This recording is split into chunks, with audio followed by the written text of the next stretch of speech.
Ang paborito nating saging, gawin nating masarap na dessert. Here's our Bannofie in a cup. Perfect itong pangnegosyo at panghandaan. Unang gawin, prepare lang natin ang crushed crackers.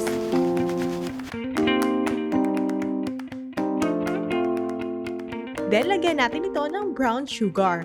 At ang kumpletong sukat ng ating mga sangkap ay nasa description box below. Lagyan din natin ito ng melted butter. By batch lamang at atin na itong paghaluin.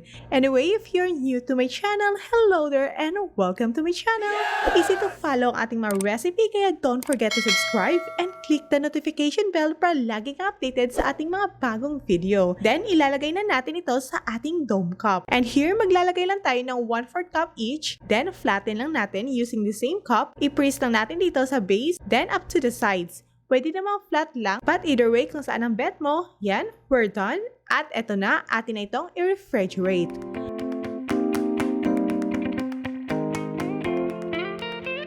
Then, balatan na natin ang ating saging. 1, 2, 3, 6, 7. Yan, magaling magbilang. Cut lang natin ito at para madalian atin ang pagsabayin. Ika nga ng mga tinatamad. Yan, lagyan na natin ito ng kalamansi para di ito mangingitim. Yan, haluin lang natin para malagyan lahat. Then, set aside. And in a separate bowl, maglagay lang tayo ng 2 egg yolks.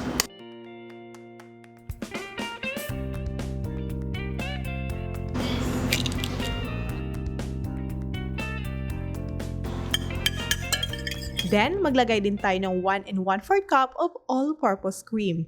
Ihalo lang natin.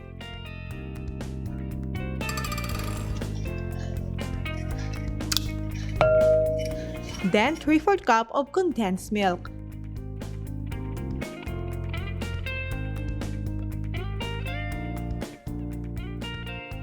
Then, lagyan din natin ng 1 tablespoon of cornstarch. Ihalo muna natin ito sa 1/3 cup ng milk until wala ng lumps.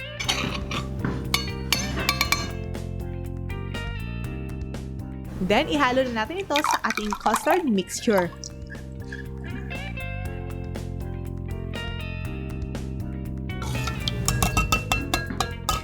At isalang na natin ito over a very low fire. Mahinang apoy lamang at yan pag medyo akmang kukulo na, saka na natin ihalo ang ating mga saging.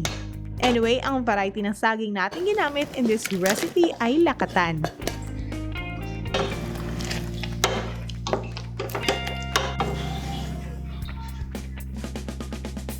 At habang mainit pa, yan, ilagay na natin ito sa ating cup. Maganda ito na cup kasi classy tingnan at ito rin yung ginamit ko on my last video sa paggawa ng blueberry in cup. And here, nakagawa tayo ng 10 cups sa ating recipe and yes, pwede din kayong gumamit ng ibang paglagyan or thin can. And what I love on this recipe ay pang solo size ito at ito na guys, lagyan na natin ito ng toppings. Prepare lang natin ang whipped cream and I'm using this one, just about 1 cup at i-mix natin ito with 9 teaspoon of cold water. Then atin itong i-beat for about 5 minutes or so. I-attach ko ang link sa taas sa paggawa ng whipped cream. At ito na guys, i-pipe lang natin and design it whatever you like.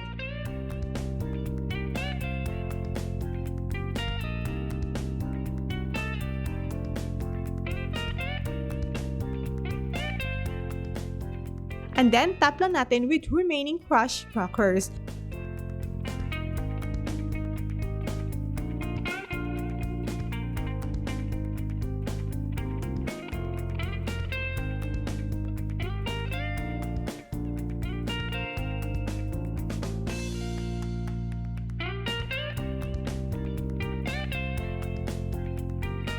And to make it more classy, lagyan lang natin ng sticker or your business label. At ito na guys, refrigerate lang natin ito and yes, sa freezer ko po ito mismo in-store.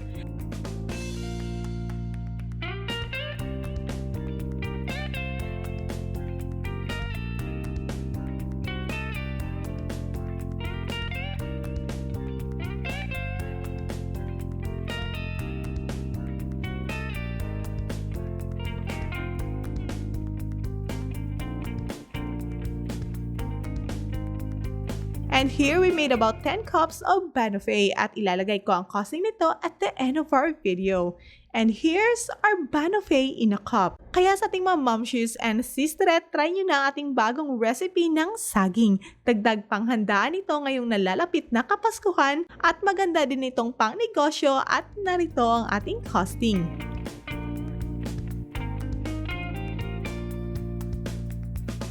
Kung gusto nyo ng mas malaking kita, triplihin lang natin ang paggawa. Salamat muli sa inyong panonood and just comment down below kung may katanungan kayo for this recipe. And thank you so much and enjoy cooking! So